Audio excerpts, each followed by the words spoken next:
This podcast is part of the How We Are network. For information on this episode and many other like-minded shows, visit howweare.org. That's HOWWEARE.org.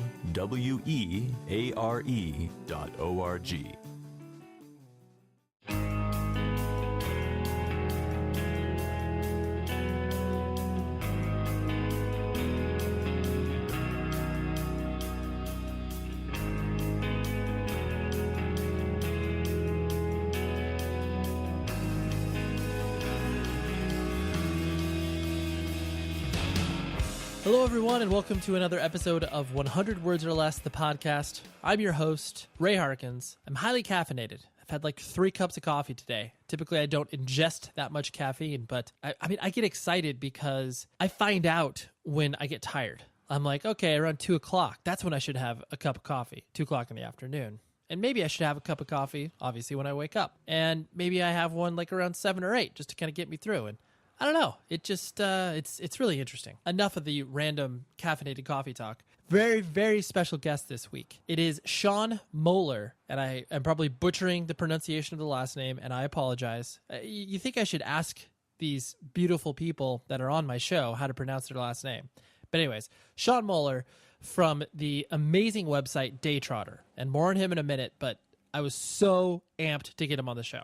Our partner, propertyofzack.com. If you haven't heard me mention them, now's the time. Property of Zack. Go visit the website. It'll give you all the latest and greatest of what's happening within the independent music culture, the scene, what's happening with tours, what's happening with releases, just, keeping you abreast of all the latest and greatest and sometimes breaking news. I can't say enough good things about them. So go to the website, become educated. Also, if you're feeling very generous, give something to the show, go to iTunes, drop some stars as far as a review is concerned. Or if you're feeling even more generous, you can write some words. They can be kind, they can be mean, they can suggest guests, whatever you want. I'm not going to tell you what to put, because then obviously I would just be telling you to give 5-star amazing reviews every single time you submit something, but that's neither here nor there. But the more you give some love to the show on iTunes, the higher ranking it gets, the more people pay attention to it and trust it and are like, oh, all these people like it, that must be okay. So please do that. And we are part of the How We Are podcast network. Visit howweare.org and you can find out information about this show and also a lot of other cool shows that are music-based, but all have their own unique vibe going on. So check out the site. It'll tell you everything you need to know. And basically it's just about exposing all of you fine people to other awesome audio content on the web. There's so much shit out there that we're trying to help you filter out the stuff that just doesn't matter. Big order of business. Congratulations to our editor, Tom Richfield. He never tells me shit. I have to find out stuff through social media. He fucking graduated college, and that's a big deal. University, I think they call it, because he's in the UK. Thanks for telling me, Tom, dickhead. Congratulations to him. He graduated, and now he's smart, has a piece of paper that tells him he can accomplish things in his life. But it's amazing, and good job to him. Something else before we talk to Sean, and I kind of set it up appropriately. I got an email recently from one of our regular listeners. His name's Nick. And he sent an email that was just totally, I don't know. I never thought about music in this context, but music is situational. It sounds so simple, but he was just talking about how you're not going to listen to, random example, but Earth Crisis on the Beach. You might listen to Real Estate or some other sort of, indie band that kind of leaves you in a dreamy state or whatever. But yeah, I come to realize that it's just all we're trying to do within our lives, especially for those people who are passionate about music, is trying to find those moments and those moments that can sync up with music. Whether or not it's something you're actually listening to at that moment, it's something you listen to later that reminds you one distinct memory that's just I don't know why this sticks in my head, but Copeland on their record Underneath the Medicine Tree. It's that song When Paula Sparks. It's I want to say track 6 or 7 on the record. I don't know why this stands out so much, but I just remember being on tour, sitting in the van. Everybody else is in the house that we're staying at. I was feeling kind of antisocial at the time. And then this just slight rain started to come down. I can't remember what city. It was somewhere in the Midwest. I want to say Indiana, something like that. It's just one of those moments that I was listening to that song in the van and it just I could still close my eyes and picture almost every single thing. It was like, 11:34 at night, something, I don't know, just, I'm pulling out random details, but it's just one of those things where it's like that song, that moment was just like so transcendent and perfect. And then after that song was over, I was like, oh, I feel better about myself. I'm going to go inside and hang out with everybody else. So anyways, music is situational. Not like you needed to hear that, but it just kind of reframed it for me, and it reminded me why we pay attention to music in the first place. Anyways, speaking of situational, Sean Moeller, he is a guest that I've wanted to have on the show for quite some time. He runs a website called Daytrotter. And for those of you who aren't familiar, get fucking familiar. The website's incredible. Basically, to sum it up, is he has some bands come through a small town in Illinois called Rock Island, and they record a live set, whether it's acoustic, whether it's full band, whatever. And then he has it up on his site for free for a certain period of time. Or if you are a subscriber to his site, you're able to access all of the archives and all the different bands that have visited his studio. And I mean, it started off just, as this total idea, and as he describes in his interview, just keeps growing and growing. I mean, he's had everybody from, Chris Christopherson to Bon Iver to Into It Over It, just like so much awesome stuff spanning pretty much every musical genre you could potentially imagine. And it's just such a great website, and you could just tell it drips with passion and it drips with enthusiasm still to this day. I mean, he launched it in early 2000s before a lot of these, subscription-based services existed. And I just, I really admire what he does. So I wanted to get him on the show for quite some time. And we were trading messages on social networks for a while. And then finally, it all synced up, and it was awesome. And here's my conversation with Sean, and we'll talk to you afterwards.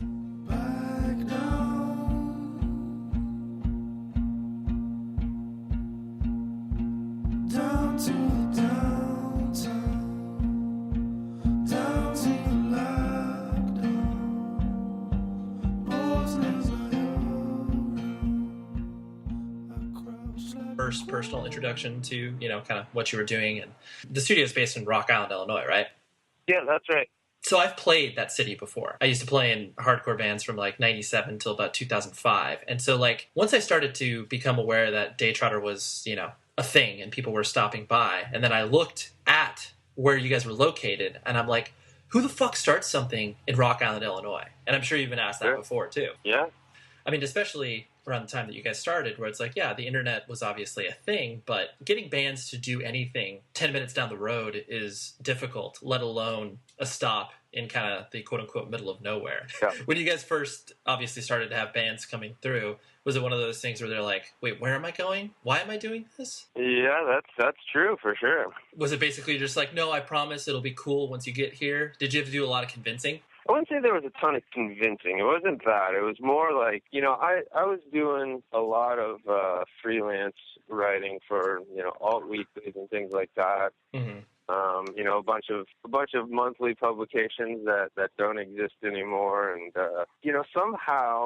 somehow those contacts kind of, I guess my work as a writer, those places was enough to sort of validate this weird idea I had. And as strange as it seems, I mean, back in 2006, this idea was sort of strange. I mean, the idea of obviously radio shows and Loretta Lynn used to pop into radio stations and, hand them a copy of her new record and play a song, on air. I mean, that stuff's been around forever, but really kind of that marriage of, this studio space, marrying with broadcasting it on the internet the way we were going to do it was fairly novel when we started. And so, somehow this crazy idea, I was able to validate it, with publicists and labels and bands because they liked my writing. They saw the work I did and saw, I guess, that I wasn't just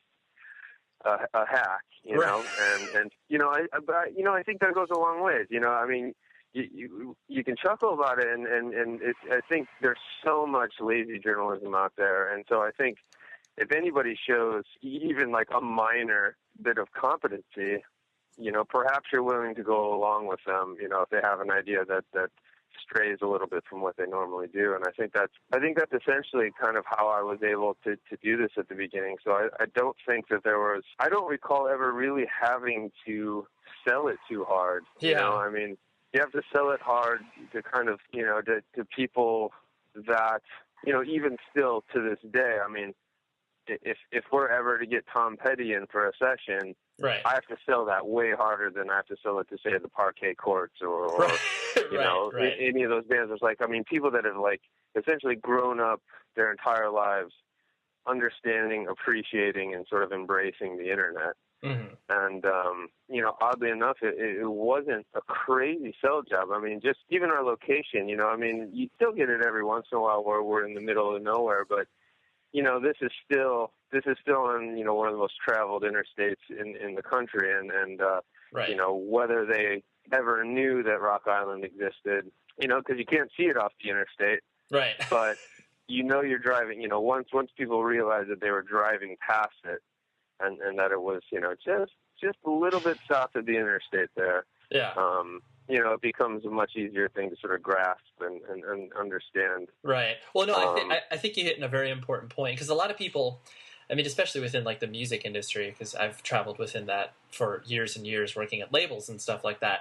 And if you develop a reputation of being, like you said, even just like a minor you know, a small level of competence, people trust you, and they're like, okay, that, you know, Sean knows what he's doing, so he's not going to, you know, lead us down a road that's just like, oh, dude, what are you doing? Like, this is terrible. It's like, no, he's, you know, he's fleshed this idea out. This isn't just some 17-year-old kid who, you know, started up. He's just looking to get, you know, he's just looking to get on a guest list for a show. You know, I mean, that, you know, right. But I mean, that's so much of it. I mean, I think that's not to badmouth anybody, but I think that's you know, so many, you know, people that get into music journalism. I mean, shit, you look from the outside in, mm-hmm. It was amazing, you know, you just review a record and you get promos, you know, free records sent your way, and you get on guest lists, and it's like, you know, I think anybody when you first, I mean, I'll never forget, you know, when I started working.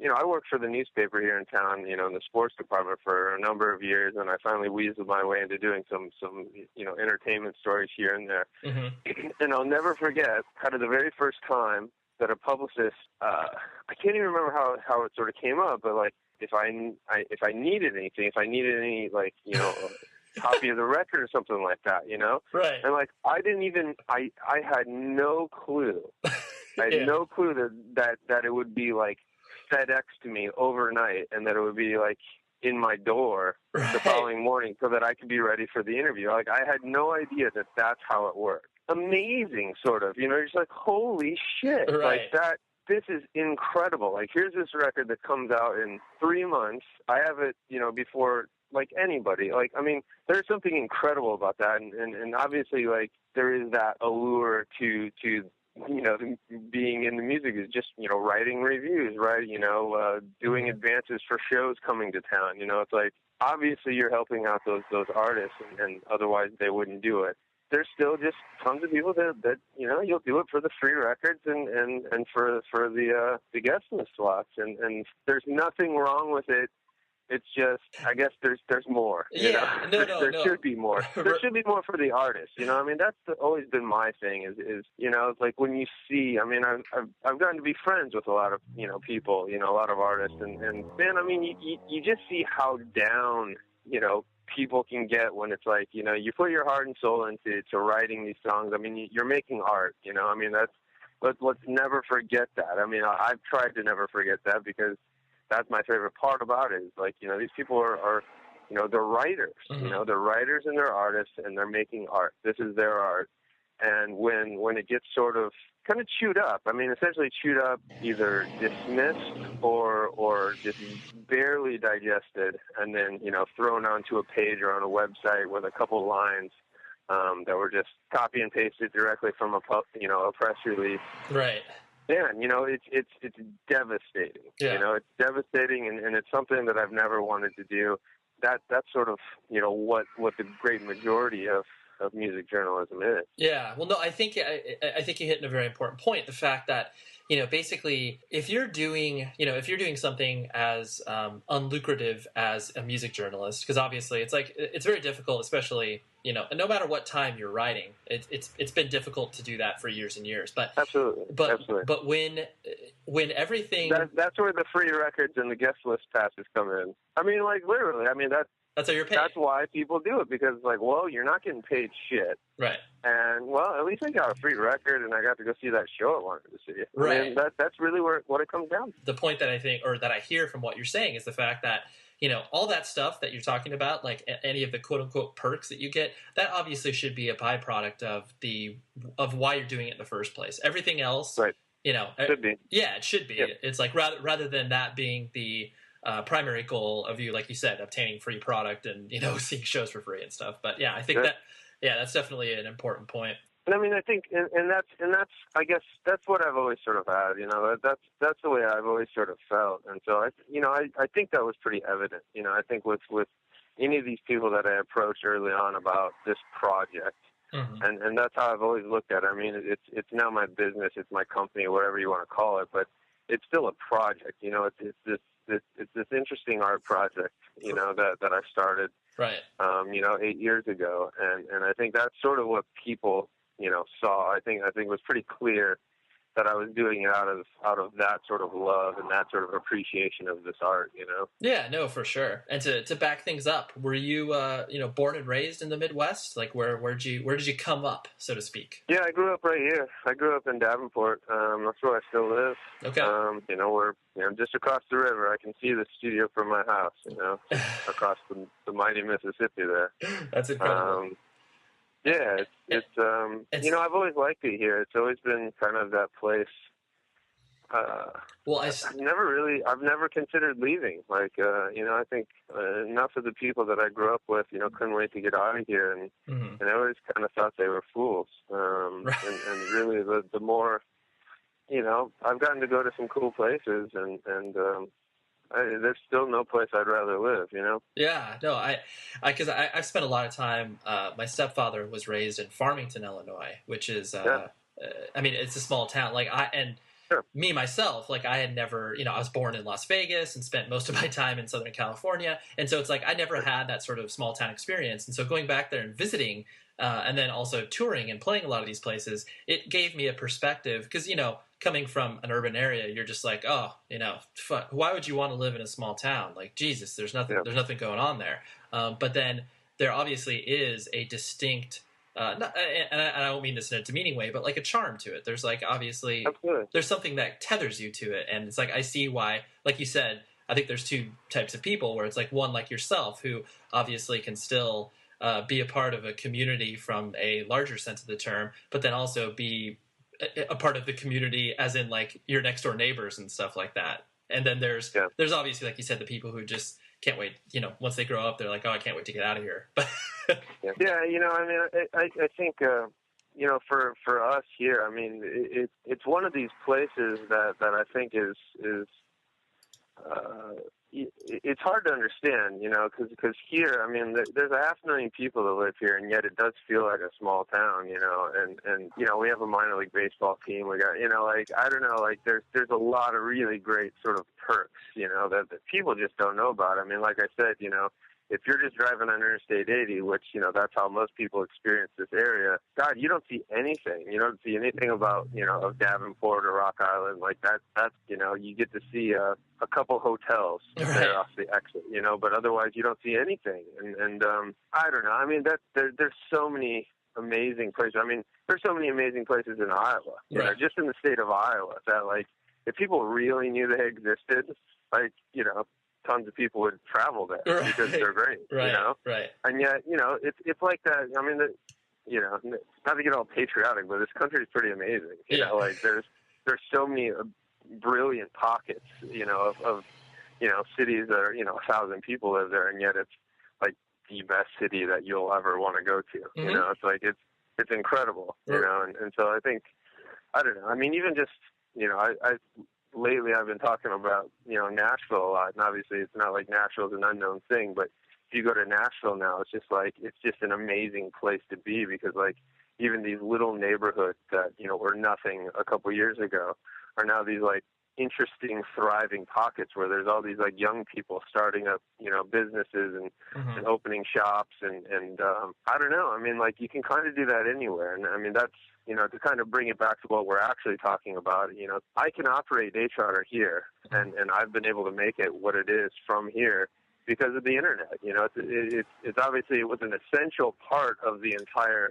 sort of idea. And at its inception is the fact that this was going to be an internet-based thing. And yet, it's amazing what you can do now. I mean, shit, you got a Square reader, for your iPhone. Yep. And you can accept credit cards wherever. I mean, you can be in the dinkiest little city and you can have the best technology in the world, and it's absolutely incredible. Yeah. I mean, it's revolutionizing everything that anybody thought was possible. Right. Yeah. You don't, like you said, you don't need to live in one of these quote unquote media capital empires in order to be able to accomplish something, like exactly how you're viewing Daytrotter as like a project. You can launch something like that with, obviously a lot of elbow work, but still live where you want to live. And that's like that. Yeah. That in and of itself was something that obviously like our parents they didn't have that ability. They had to be, they had to be down the street from the factory or whatever, using using an archetype. But yeah. So, and what was your family structure like? Brothers and sisters? And what did your mom and dad do for a living? Yeah, I have two sisters, and I grew up on a farm, so my dad was a farmer, and my mom, raised us, at home. Nice. And so that's like the pretty all-American Iowa story, right? What did you grow at the farm? What did you produce? Corn, beans, and we raised hogs for quite a while. Nice. Sorta. Right. Yeah, it was great. I mean, it's one of those things, I mean, you reflect back on. I mean, I'm absolutely lucky as hell that I got to grow up that way. And when you're a kid, I don't know that you really appreciate it, Mm-hmm. A lot of forced labor, right. that if you didn't want to do it, it became kind of a pain in your butt. But right. It's one of those things in hindsight. They're like, well, hell, I wouldn't be the person I am now if that hadn't happened. So right. Pretty good. And you also, I always look at it from the perspective of, a lot of these industries that obviously, like I was mentioning earlier, where it's like our parents were able to experience this, and 20 to 40 years, it's like the idea of, being raised in a farm, that's obviously becoming less and less a thing. And so it's like that is a unique experience in and of itself, where it's like, 80 years ago, that was what you did. Like you were raised on a farm, right. Like you were not raised in the city. So, right. And so as you started to, so you obviously spent your formative years in Davenport in regards to like once you started to go to high school and stuff like that. Yeah. When did kind of, independent music start to pop into your life? Because obviously in Davenport, it's not like you have your local all ages venue down the street, besides like a VFW hall that I'm sure people put shows on it. But, So how did that start to become a part of your life? I mean, it really wasn't until college. I mean, in high school, I was pretty much Blue Album Pinkerton fan. Okay. And that was my preoccupation. And then, once I got to college, I went to the University of Iowa, and that was where I sort of finally got, like, a record store. I mean, mm-hmm. Here in Davenport, we had a Best Buy. That was it, Mm-hmm. There were a couple. There was one independent record store, but, when you can't drive, at least Best Buy had, appliances and other things that maybe mom or dad needed to go check out. So right. I didn't get to go just to the record store before I could drive. So, I mean, everything was sort of, or at the mall, I mean, when Disc Jockey still existed, or Sam Goody, we had those, I suppose. So Yep. Every once in a while. I mean, in high school, it was mostly, I went through my, kind of my hip-hop phase, when cassette singles were kind of the thing. I'd watch Yo MTV Raps, and as soon as I could after seeing the newest episode, I'd hopefully tag on with mom to the mall for something and buy a couple cassette singles. It's sort of amazing to me that she bought them for me. I mean, they all had parental advisories on them, but right.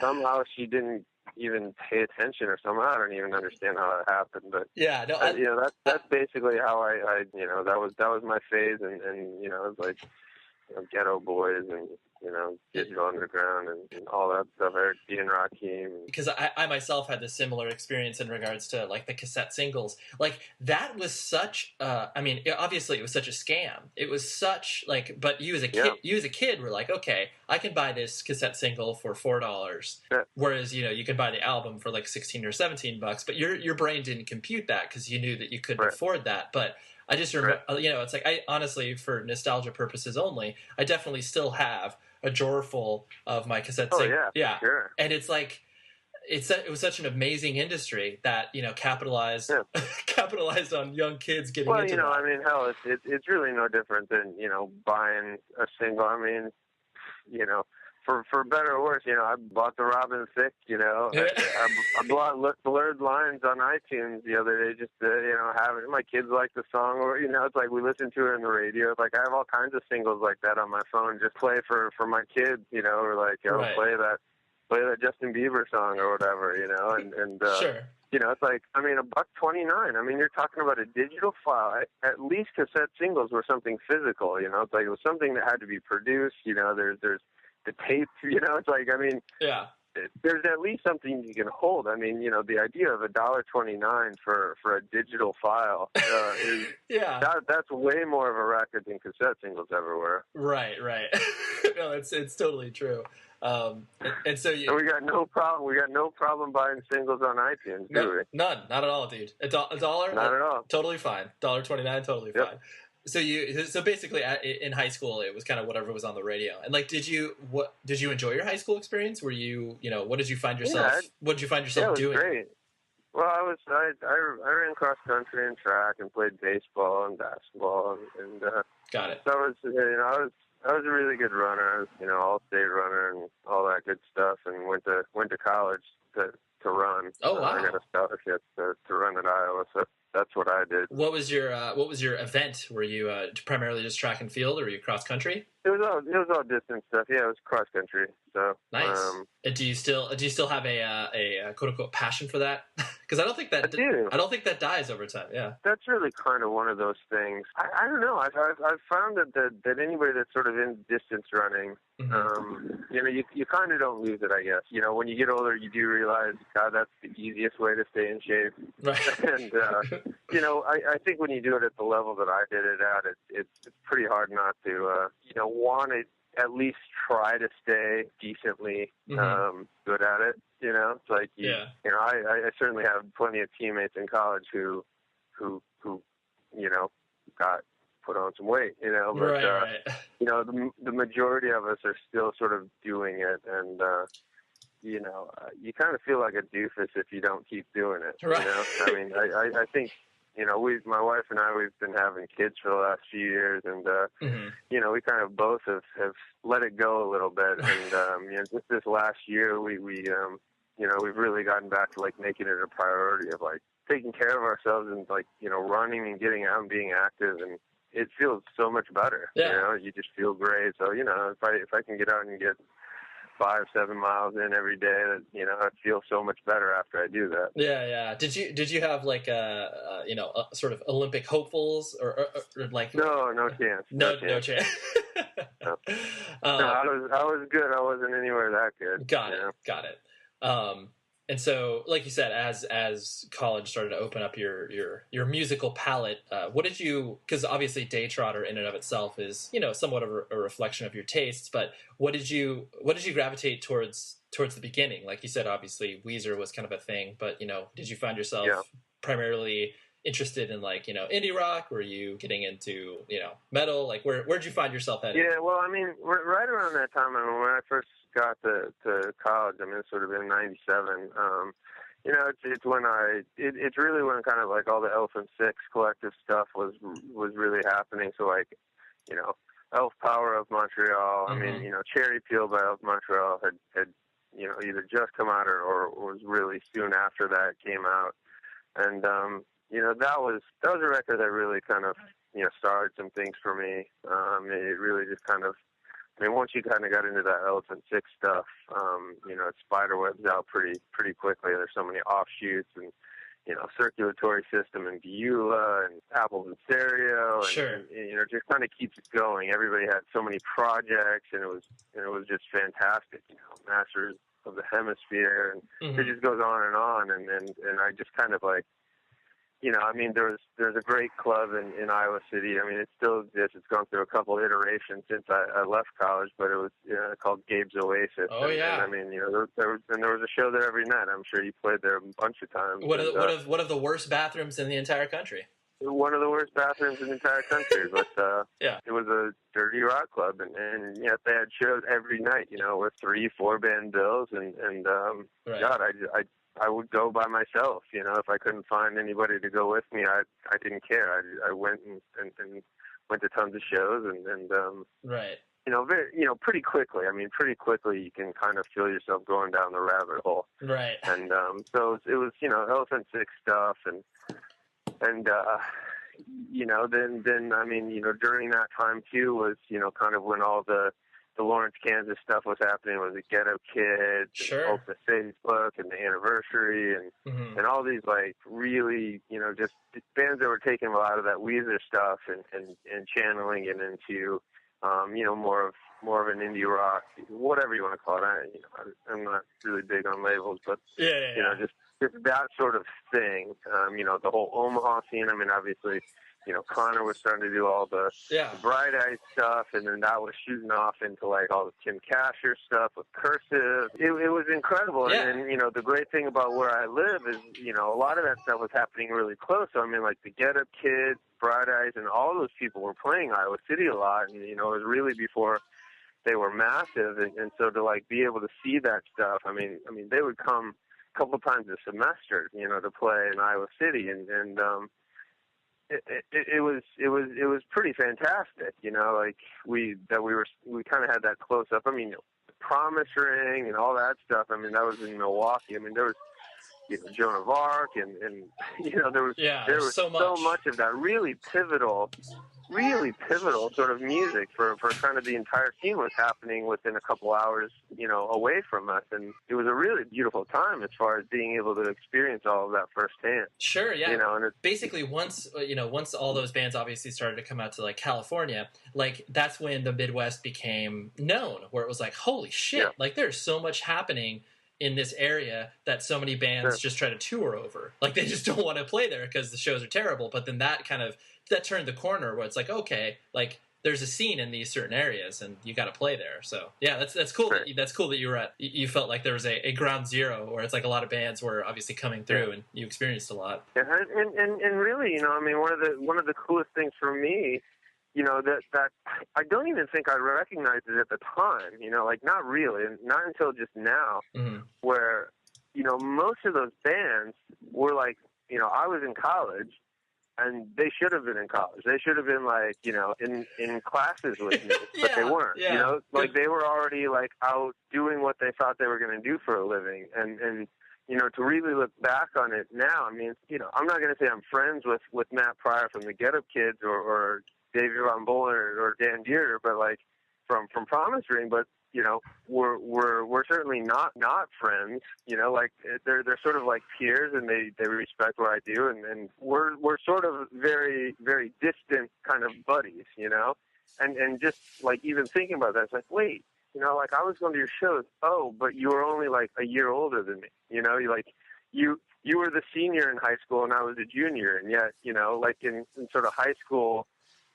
Parlance, like you didn't hang out with the seniors in high school because, they were way cooler, or way better, or right. older. I mean, they were way older than you, like, even though that's crazy, to think about, but it's like, all those guys in those scenes were, relatively around my same age. Right. And yet it didn't feel like it. It felt like they were out there sort of conquering, which was, Yeah. No. Now to think about it, it's really, really interesting. Like, totally. It almost feels like they had such a head start, Yeah. Or one could argue that that you're obviously living in a state of suspended animation where it's like, obviously they put the quote unquote life on hold. And then now they're experiencing some of the same stuff that, you might have been experiencing a few years ago. But yeah, that's it.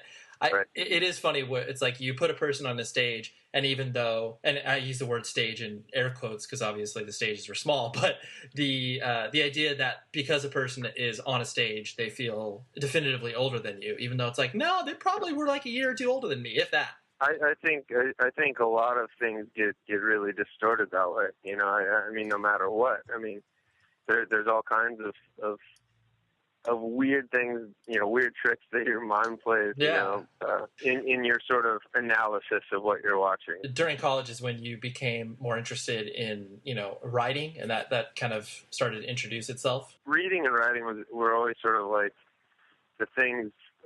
That's always sort of been a mainstay for me. I mean, when I was a kid, I was just like, I was infatuated with newspapers. I mean, you know, we'd go on like summer vacations, and every time we got out of the car to, you know, eat or get gas or whatever, you know, I made my mom or dad give me a newspaper, you know. So, like, I'd have a whole fucking car seat of, like, newspapers that I had been, like, devouring on our trip. And, like, it became, like, you know, just, like, and, I don't think I would throw them away. Like, for some reason, I would not let them, you know, make me throw them away. So, you know, it got ridiculous, you know. But it was like I had this collection of, like, stacks of newspapers, you know, as we're like traveling around, you know, it got ridiculous. But, I mean, that was always sort of something for me. It's like, you know, we'd go on these vacations, you know, in the summer that were essentially sort of, you know, boring, and we didn't really do anything. You know, my dad never really kind of let us do anything fun. It was sort of like the vacation was for him, you know,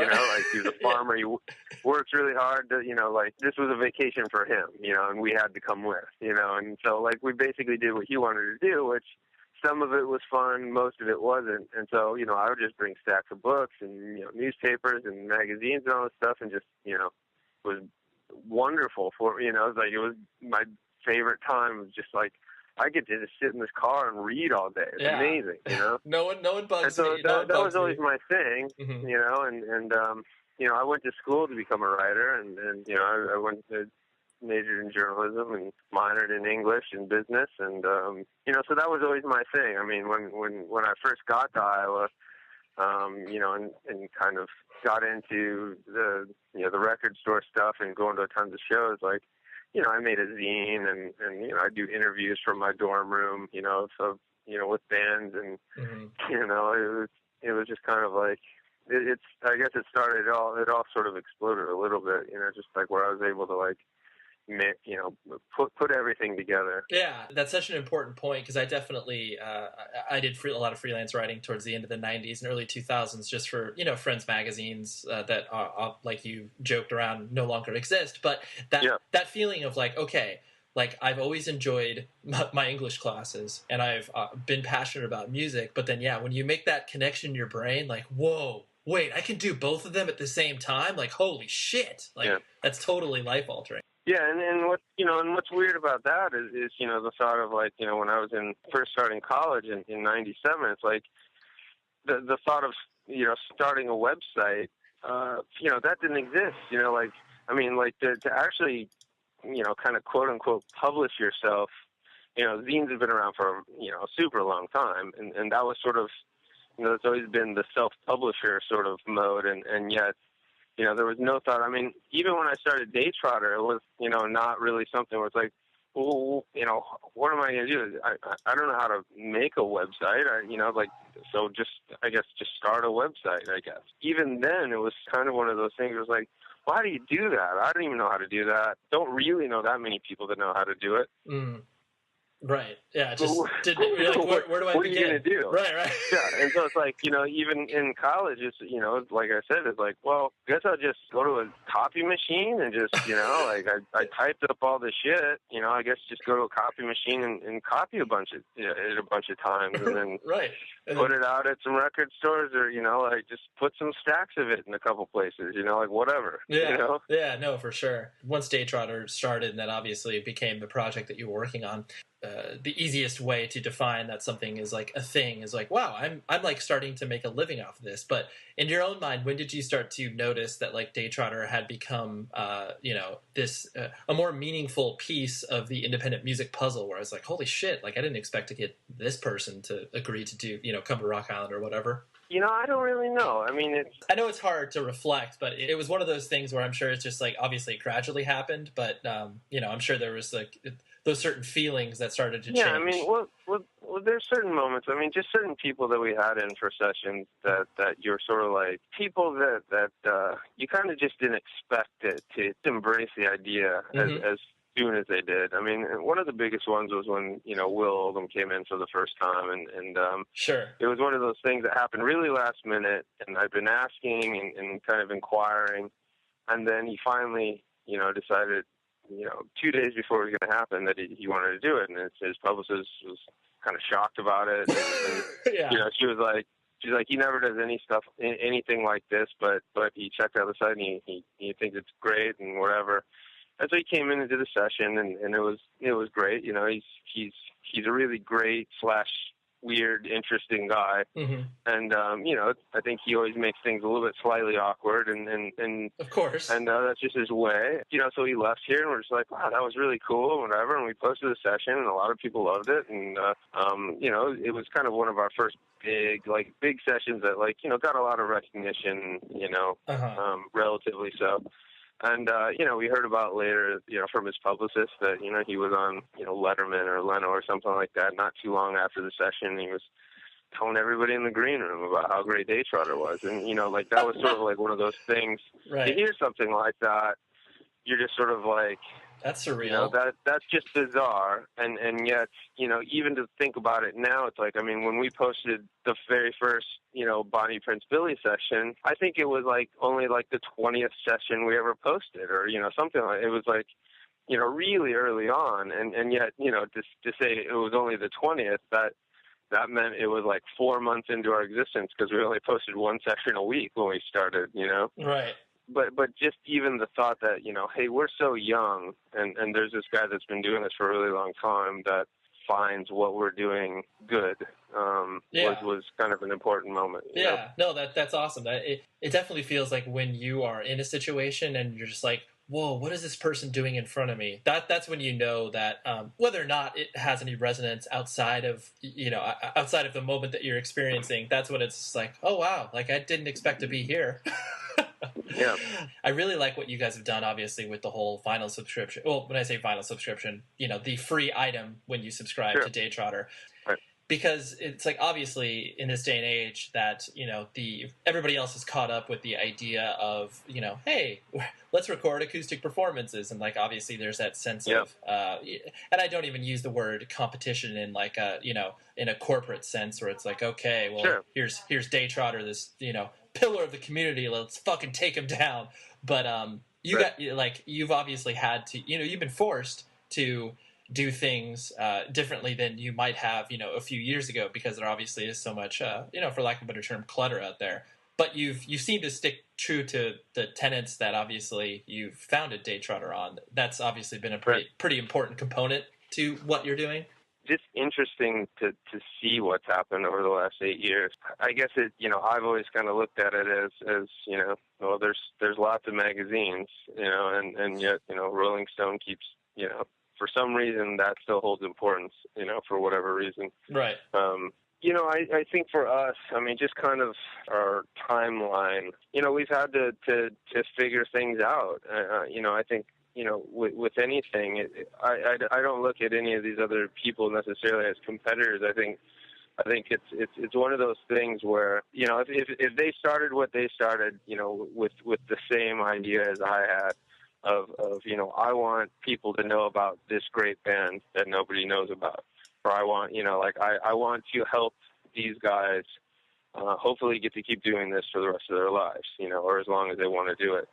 And, if all these other, people kind of, doing sessions and things like that are doing it for that reason, then the more the merrier, really. Sure.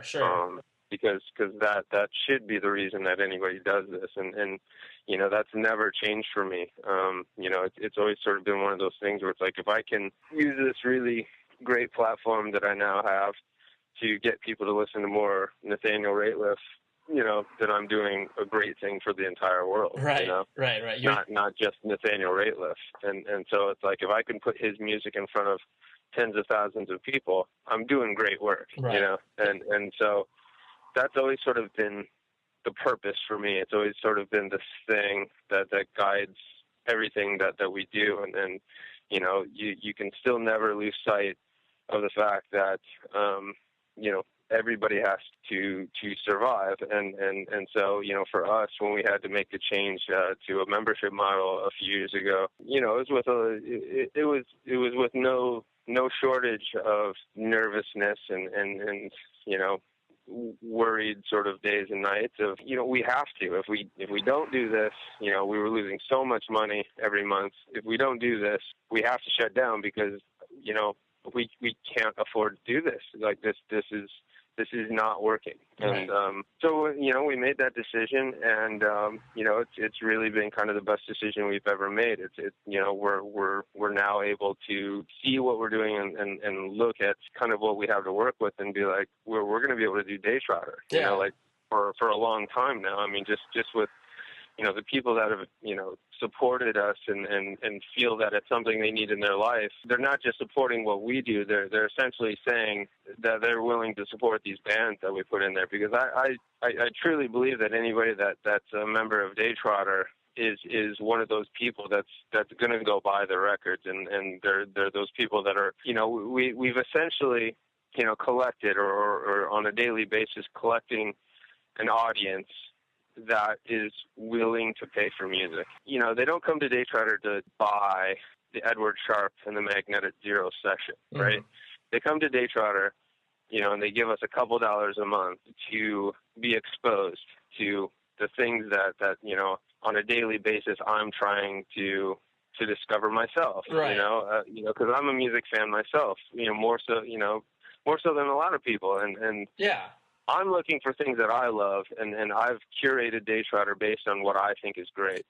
So people are coming to our site and giving us a couple dollars to allow us to keep doing what we're doing, to hopefully help them keep discovering what they love, you know, and that audience, I think it's an important part of this whole thing, where it's like, we're not on iTunes, you know, people aren't coming to us with a specific thing that they want to buy. You know, we're kind of in this with you, you know, like we're all music discoverers, and if you can sort of help us. And what's interesting, I think, about what we do is that I find it to be really incredible, and I'm sort of on a daily basis amazed by it, you know, because we have so many bands that come in now that just, it's like the thing they've been looking forward to on tour, and you know, it's amazing to me. It's amazing that we are that, you know, one of those things that people look forward to, and yet it's because of this combination of us doing something for them and them doing something for themselves that I don't think they get too many places where, you know, we're able to provide them with this really attentive audience, and this audience that sort of wants to find them, Yeah. right? And they're able to come in and do something for themselves. You know, it's not a live performance. It's not in front of an audience.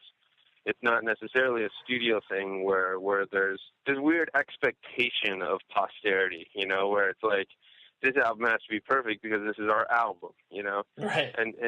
But it's this weird place, this spot that they can be creative, you know, where they're tired, they're exhausted because they're on the road, and yet the songs are different now, you know, than they were when they recorded them for the album, and they can be creative, and they can kind of make this little postcard that, you know, even though it doesn't have the feel of this kind of eternal posterity, like it is, you know, and yet it still can be loose, and it can still just sort of be for them. And yet when it turns out great, which I don't know how it happens, almost all the time it does though, when it turns out great, it becomes this thing that their fans and people that maybe have never heard of them yet can just fall in love with. How I view what you guys do, and I think that, I mean, in hearing what you say, I think this is, you know, a good synopsis, where it's like, because there's obviously so much, the ease of access to everything, whether it's movies, music, entertainment in general. Because of the ease of access, that there needs to be, you know, curators, whether it's like, you know, whether it's an individual person, whether it's obviously what Daytrotter's doing. People need assistance. When I say people, I mean people who haven't, you know, they aren't people that can't do it all day long. Exactly. You know, I mean, because you look at it, it's like there's more bands than ever before in the history of the world. Right. More people playing in bands, starting bands, than any time ever. And it's like, look, you go out and you find the curator or the curators that you believe in. You find the ones that don't let you down. You find the ones that, everybody has them, whether it's like, an old uncle that had a great record collection that got you started. And it's like, Yeah. Holy shit, everything that Uncle Dan listens to is amazing. Like, this guy is sort of my muse, like I will follow his musical taste. Like, everybody has that guy. And now, you have those people that are sort of your friends or acquaintances that still do that for you. But then you have this beautiful wealth of essentially the same kind of people. It's like I decide who goes on Daytrotter. Nobody else chooses who comes in to do a Daytrotter session. Everything goes through me. So it's like I have this thing called Daytrotter, but it's really like Sean's curation. And it's like, right. if you dig what I listen to, here's a whole crap load of amazing stuff to listen to, Yeah. And that's awesome. What and the great thing is, like, you can't find it anywhere else. Right. It's like this doesn't exist anywhere else. The song any of the songs that you hear on Daytrotter, they don't exist anywhere else. You cannot go to iTunes or Rdio or Pandora and hear Daytrotter stuff. Like, that doesn't exist. Right. Yeah, which is awesome. Just because I always find this curious and funny when obviously something becomes, somewhat of, and I'll use this descriptor. You never used this, but, an institution runs like Daytrotter definitely is, an important part of, many bands' lives as far as, coming by and doing a session. Just because a lot of people know about it now. What's been the most random, like, has there been metal bands that have come to you? Has there been a lot of bands that are like totally left of center that you're just like, I don't know that we can do this, just like stylistically? Not really. It's nothing stylistically. Like, I wouldn't say that there's anything like that doesn't work. Like, the only reason that something couldn't work is just because I don't feel like it can work in our studio. Like, the way we record things where everything's live in one room, there's a reason that there aren't more metal bands on the site. It's not because I don't want them on the site. It's not that I don't think that there's a shitload of great ones. It's because it's really hard to record in the way that we record sessions.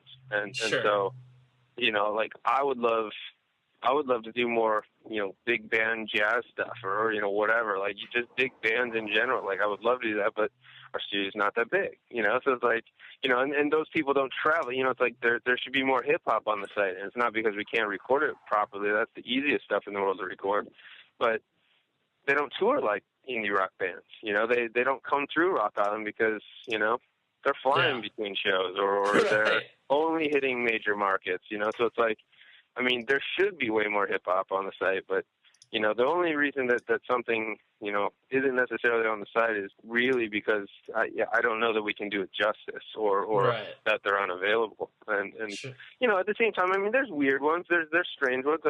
There's some people that I'm considering now, for sessions that are questionable, where it's like, that's not, total straight up, Daytrotter stuff. But my determination of any of that stuff is I listen to the radio. Like, I love radio stuff. Like, if something's great, there's no denying it. I don't have any hipster cred. I'm not sort of the cool police, like, I'm not going to, I love Pitchfork. I think Pitchfork's great. It's been an amazing tool for the music industry. And yet there are so many things. There are so many great indie bands that exist, that are successful that Pitchfork won't review, ever. Like, they will never find a place on Pitchfork for whatever reason. It doesn't make any sense. And yet, hey, it's their site. They can write about whomever they want. And yet there is that sense that, and they've cultivated it of this stuff is cool, and it's great, whatever, like you should take Pitchfork for what it is. And, what it is a great thing. It really is. It's helped so many bands, it's hurt some bands, but not as many as it's helped, I don't think. Of course. But I've never felt like I'm the cool police. And I've always said, it's like, I'd love to have Garth Brooks in for a session, you know, like, right. I think him in our setting would be great. Him just playing like an acoustic guitar or whatever. But if that's how I always think about it. It's like, and if I think about it in those terms, there's all kinds of people that I think would be great. Like, could a massive fan at all of Taylor Swift, but do I think that if in the right setting, she could come into Daytrotter and probably do one of the best sessions we've ever taped? Yeah, I do. You know, like, I think with the right circumstances, she could come in, you know, if she embraced sort of the idea of Daytrotter, I think she would probably do one of the best Daytrotter sessions ever. You know, that's just me. It's like, I mean, I think there's all kinds of people like that maybe are just sort of like, you know, oh, that, you know, it's Train or whatever. And it's like, you know, there is no denying, I mean, you know, that they write songs that are going to be heard on the radio, you know, 50 years from now. Like, there's no denying it. There'll be a station that plays all the oldies hits from 2010, and they will be, you know, still one of the biggest bands that's ever existed. Like, you know, doesn't mean you have to like it. They are a thing. They need to. They are a thing, and it's like, I feel like, you know, like, it's my taste, and yet I have a wide-ranging taste. You know, like, you know, like I said, I went through my rap phase. You know, my parents, I think the only records they ever had in their house were, you know, Alabama records, and my dad had like some Fifth Dimension records. I mean, in the association. I mean, it was just like, my dad, for some reason, listened to some of the wussiest stuff ever, and, you know, he still, like, loves it, and it's like, you know, I get it, you know, and it's like, you know, that's the stuff I listen to. I went through my hip-hop phase. You know, basically, like, I buy a lot of new records now, but, like, you know, a lot of my vinyl purchases are really me kind of being into, like, my first real big sort of, like, country, bluegrass sort of folk phase. Then it's like, I like everything, you know, and it's like, if it's good, if it's a great song, if it's a great songwriting, I'm totally gonna invite those people into our studio, and I look at what Daytrotter is like, it's a curation thing that's, you know, I'm not gonna let anything bad get on Daytrotter, and that doesn't mean that you're gonna love it, but I'm not gonna let anything bad get on Daytrotter, and I think that's kind of my only. That's your criteria. My main filter. That's my main filter. It's like, it's not gonna be bad. It might not be what you love, but you should at least give it a chance because it's not bad. And it's like, I look at what Daytrotter is as sort of that curation thing, but even more so just because of, I think the way that I've worked is we work so much, you know, we post so many sessions and we work with so many bands, and it's not because we don't turn people down. It's not because, you know, we're taping just everybody that wants to come in. I mean, there's tons of people that don't get to do Daytrotter sessions. You know, I think that's the thing that people need to really understand is, like, there are so many bands. There are so many people doing music.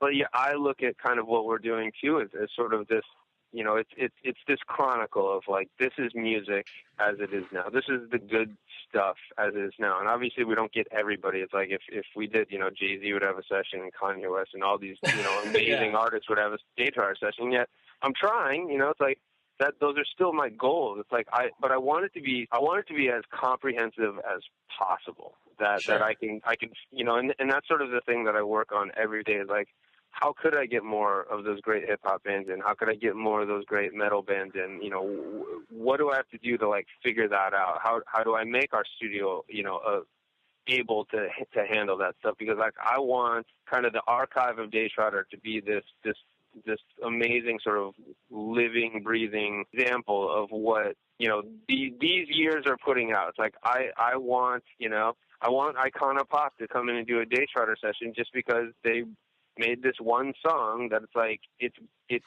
undeniably everywhere. You know, it's like I want the Florida Georgia Line to come in and do a Daytrotter session. You know, it's like, it's stuff like that where it's like you can't deny a great song. You know, it might not be your favorite. You might hate that it gets stuck in your head, and just even like a one-hit wonder, even just like a single that you're just like, God, I hate that I heard it 20 times today, but I want to hear it again probably next week, you know? Right.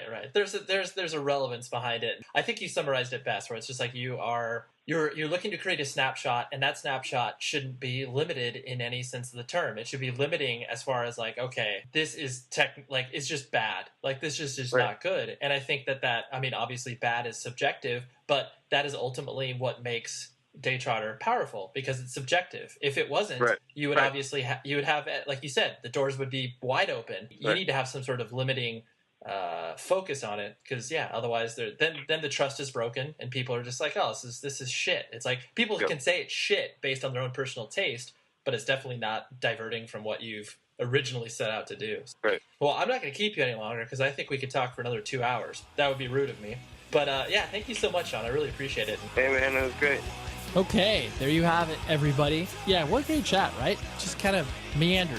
Even though it was over the phone, it felt like, we were just kind of hanging out in the front porch. And maybe that's just because he's from the Midwest, and I have an affinity for the Midwest. And I don't know. It just kind of felt like that very, very good conversation. I always like it when I'm not catching a person in the middle of like a press cycle, in the middle of something that they're pitching, and, they don't have their kind of typical interview chops up. Not to say that like Sean was like unpolished and he didn't express himself well, but there's that that guard is down, where it's not like, okay, I need to make sure that I'm saying this, certain pitch appropriately or whatever. Oh, my new record comes out on such and such a date. So anyways, I just really like that Sean it just felt so real and casual. Visit propertyofzach.com. Visit 100wordspodcast.com. I post a ton of stuff on there in between the shows, and I think if you like the show, you'll probably find some worth on the website. Until next week, be safe, everybody.